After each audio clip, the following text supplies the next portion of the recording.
Dear student, you are welcome in your English class. Today you will be taught the chapter of narration, direct and indirect speech. Grammar का ये very important chapter पहली बार आपको YouTube channel के माध्यम से समझाया जा रहा है। आज के वीडियो में डायरेक्ट स्पीच और इनडायरेक्ट स्पीच का इंट्रोडक्शन होगा।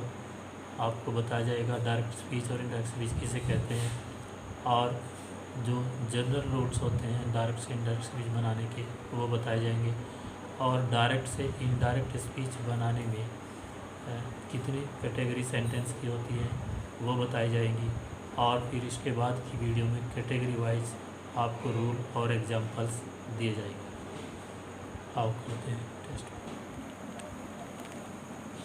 Direct and indirect speech. तो डायरेक्ट का मतलब प्रत्यक्ष और इनडायरेक्ट का मतलब होता है अप्रत्यक्ष स्पीच कथन।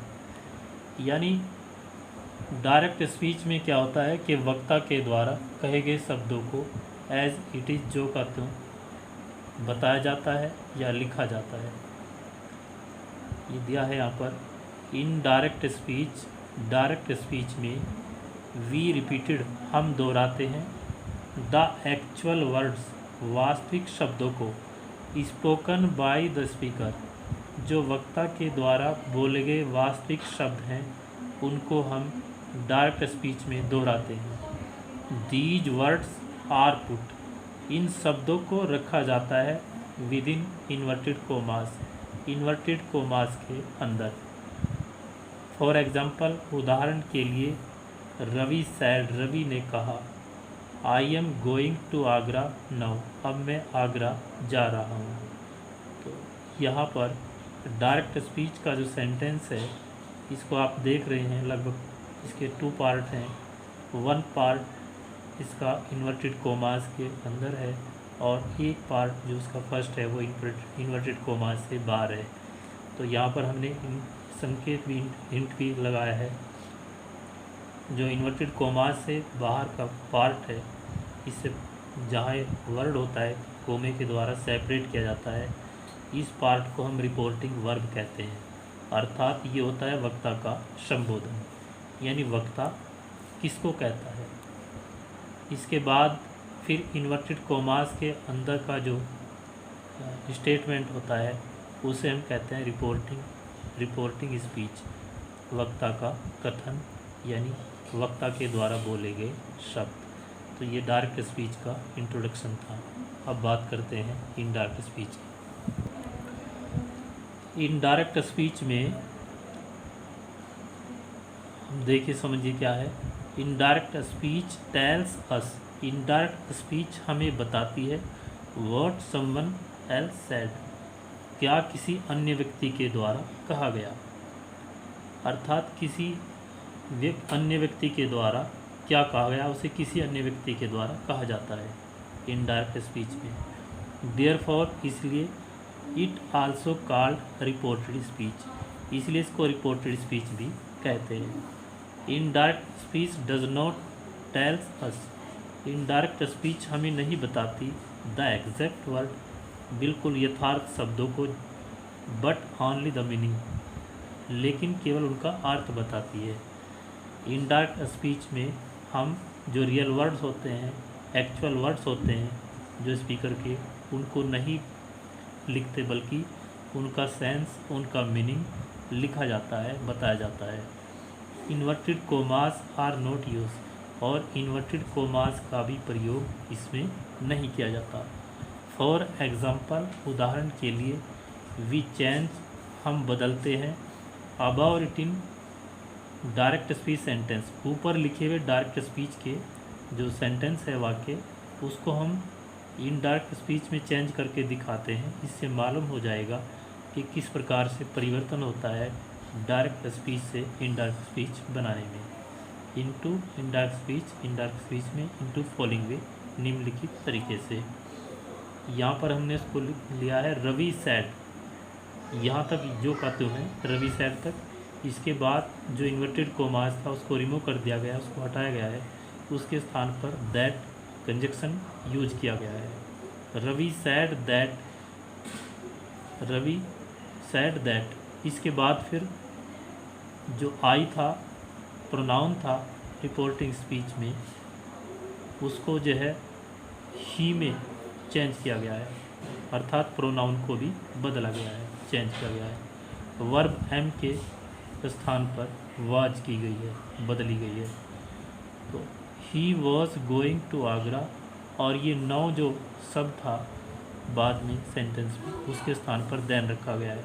इस प्रकार आप देखिए ध्यान से, चूँकि रिपोर्टिंग वर्ब में सैड के बाद कोई ऑब्जेक्ट तो नहीं है, इसलिए यहाँ तक सेम रहा है। इन्वर्टेड कोमास के स्थान पर दैट कंजक्शन का प्रयोग किया गया है, और इसके बाद रिपोर्टिंग स्पीच के प्रोनाउन आई को ही में चेंज किया गया है, वर्ब का टेंस बदला गया है, और इसके बाद जो एडवर्ब थी टाइम को बताने वाला शब्द था नो, उसको देन में चेंज किया गया है।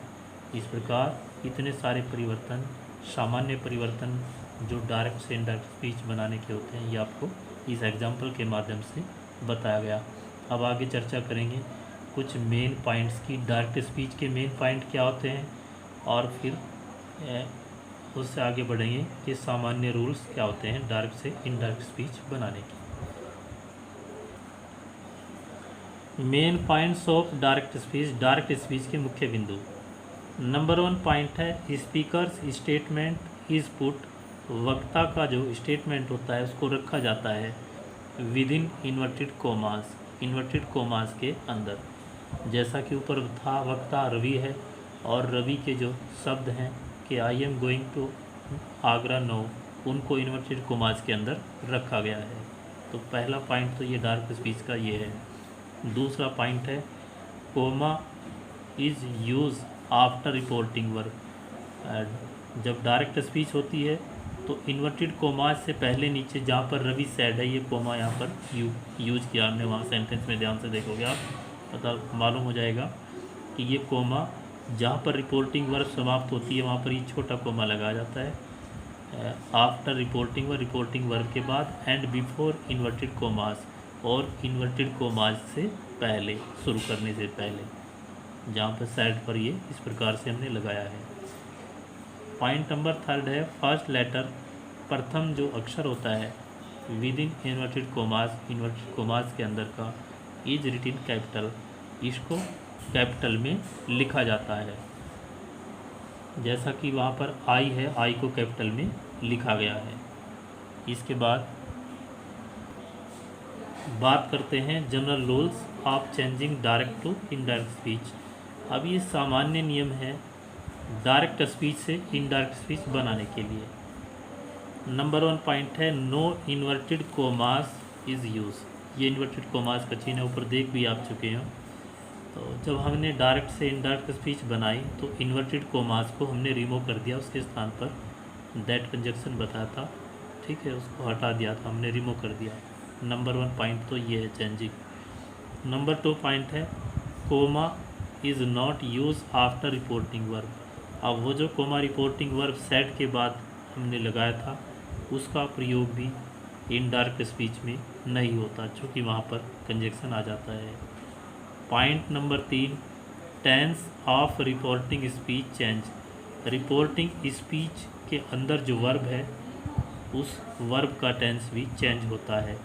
जैसा कि वहाँ पर एम है, एम गोइंग टू आगरा, उसको हमने किया है चेंज करके वाज गोइंग टू आगरा। तो यहाँ पर रिपोर्टिंग स्पीच की वर्ब का टेंस में भी चेंजिंग किया गया है। पॉइंट नंबर 4 है reporting verb is change. Reporting verb, जहाँ पर अभी इसमें जो एग्जांपल हमने लिया था, हालांकि इसमें ऐसा हमने नहीं दर्शाया है, लेकिन आगे जो नेक्स्ट एग्जांपल हम पढ़ेंगे लेंगे उसमें आपको बताया जाएगा reporting verb is change. Reporting verb बदलती है इनटू टोल्ड, टोल्ड में, स्टेटेड में, आस्क्ड में, रिक्वेस्टेड में, कमांडेड में, प्लेटेड में, एडवाइस में, ऑर्डर्ड में, according to sense of reporting speech. Reporting speech के अंदर का जो सेंटेंस है उसकी सेंस के हिसाब से, उसके अनुसार रिपोर्टिंग वर्ब बदलती है। अब जब आप वाक्यों की कैटेगरी जान लेंगे तो उसके अनुसार आप रिपोर्टिंग वर्ब में परिवर्तन करना सीखेंगे। कहीं पर टोल्ड होगा, कहीं पर आस्क्ड होगा, रिक्वेस्टेड होगा, कमांडेड होगा। तो अलग अलग कैटेगरी के सेंटेंस के अकॉर्डिंग रिपोर्टिंग वर्ब में परिवर्तन होता है। ये परिवर्तन अब आप जब सेंटेंस की कैटेगरी जानेंगे तो उसके हिसाब से आप जान पाएंगे। अब पॉइंट नंबर 5 है after reporting verb. Reporting verb के पश्चात प्रॉपर कंजक्शन, उचित कंजक्शन, जिसको मैंने अभी बताया है, हालांकि हमने उस एग्जांपल में दैट किया था, लेकिन हर जगह दैट नहीं होगा, ठीक है। आगे बहुत सारे कंजक्शन दिए गए हैं। आफ्टर रिपोर्टिंग वर्ब के पश्चात प्रॉपर कंजक्शन, उचित conjunction, according to sense of sentence, वाक्य की सेंस के अनुसार, ठीक है।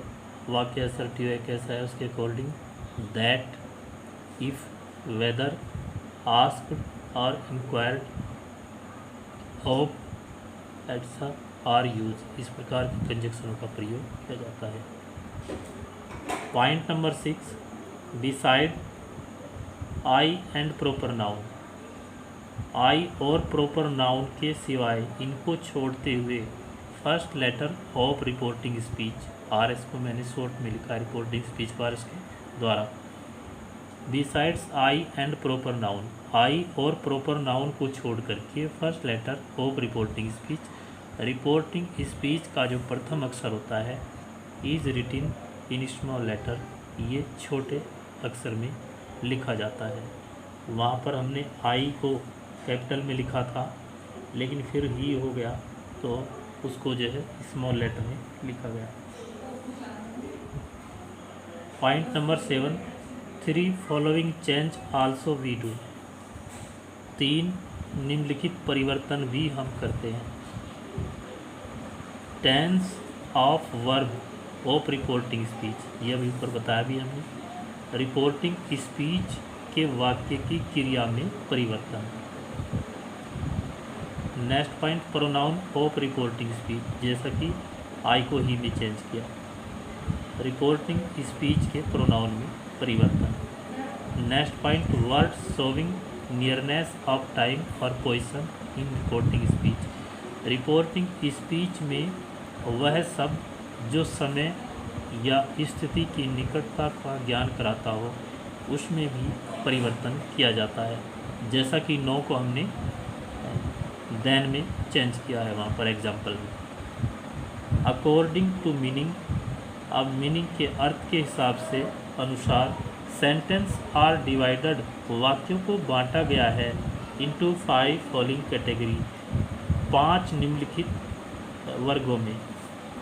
यानी डायरेक्ट से इनडायरेक्ट स्पीच बनाने के लिए सेंटेंस को कैटेगरी वाइज हम स्टडी करेंगे तो बेटर होगा, अच्छा होगा। तो आपको पहली कैटेगरी के बारे में बताने जा रहा हूँ। नंबर 1 है असर्टिव सेंटेंस, विधि सूचक वाक्य, इसको हिंदी में हम कहते हैं। यानी वो सेंटेंस जिनमें रिपोर्टिंग स्पीच के अंदर का जो स्टेटमेंट होगा वो या तो अफर्मेटिव हो, स्वीकारात्मक हो, या फिर निगेटिव हो, नकारात्मक। अर्थात यदि इन्वर्टेड कोमास के अंदर जो सेंटेंस है वो या तो अफर्मेटिव है या निगेटिव, तो इसका मतलब हमारा जो सेंटेंस है डायरेक्ट स्पीच का वो असर्टिव की कैटेगरी में माना जाएगा। नंबर 2, इंट्रोगेटिव सेंटेंस, इसको कहते हैं प्रश्नवाचक वाक्य।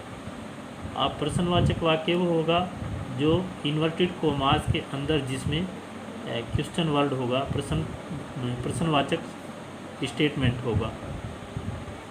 इन्वर्टेड कोमास के अंदर यदि हमारा सेंटेंस प्रश्न पूछा जा रहा है उसके द्वारा, तो वो इंट्रोगेटिव सेंटेंस की कैटेगरी में आएगा। और ये सेंटेंस भी अपने आप में 2 काइंड्स, 2 प्रकार के होते हैं। एक फर्स्ट टाइप होते हैं जिनमें मॉडल ऑक्सिलरी वर्ब या हेल्पिंग वर्ब वाक्य की शुरू में होती है इन्वर्टेड कोमास के अंदर। Do, does, is, am, are, was, were, can, could, shall, इस प्रकार की। तो ये इंट्रोगेटिव सेंटेंस की कैटेगरी में आया। नंबर 3 है इम्पेरेटिव सेंटेंस, ये होते हैं आदेशात्मक वाक्य। यानी इन वाक्यों में आदेश दिया जाता है। जब इन्वर्टेड कोमास के अंदर कोई ऐसा सेंटेंस आए जिसमें ये सेंस क्लियर हो रही हो कि हम कोई आदेश दिया जा रहा है उसके द्वारा दिखाई दे रहा है, या कोई रिक्वेस्ट हो रही है, उसमें कोई सलाह दी जा रही है, एडवाइस दी जा रही है, तो ये तीनों प्रकार के वाक्य इम्परेटिव सेंटेंस की कैटेगरी में पुट किए जाते हैं, रखे जाते हैं। इसके बाद नेक्स्ट है ऑप्टेटिव सेंटेंस। ये होता है हमारा इच्छात्मक वाक्य। जब हम किसी अन्य व्यक्ति के बारे में कोई अपनी इच्छा जाहिर करते हैं, रिपोर्टिंग स्पीच इन्वर्टेड कॉमास के अंदर के सेंटेंस में, जब हम किसी को कोई बधाई देते हों, शुभकामनाएं देते हों, कोई आशीर्वाद देते हों, या कोई कष्ट देते हों, अभिशाप देते हों, तब वो जो सेंटेंस होता है वो ऑप्टेटिव सेंटेंस की कैटेगरी में आता है। ठीक है। इसके बाद लास्ट है एक्सक्लेमेटरी सेंटेंस, विस्मयबोधक वाक्य। इन वाक्यों में सडनली हार्ट की फीलिंग, जिसमें जॉय, सरप्राइज, शोरो, इनको एक्सप्रेस किया जाता है, इनको व्यक्त किया जाता है। तो ये 5 आपकी कैटेगरी हुई। अब पहली कैटेगरी जो असर्टिव सेंटेंस है, नेक्स्ट वीडियो में हम असर्टिव सेंटेंस के को हमने बता ही दिया किसे कहते हैं, उसके रूल्स और एग्जाम्पल ये आपको दिए जाएंगे, समझाए जाएंगे। ठीक है, आज के लिए इतना पर्याप्त।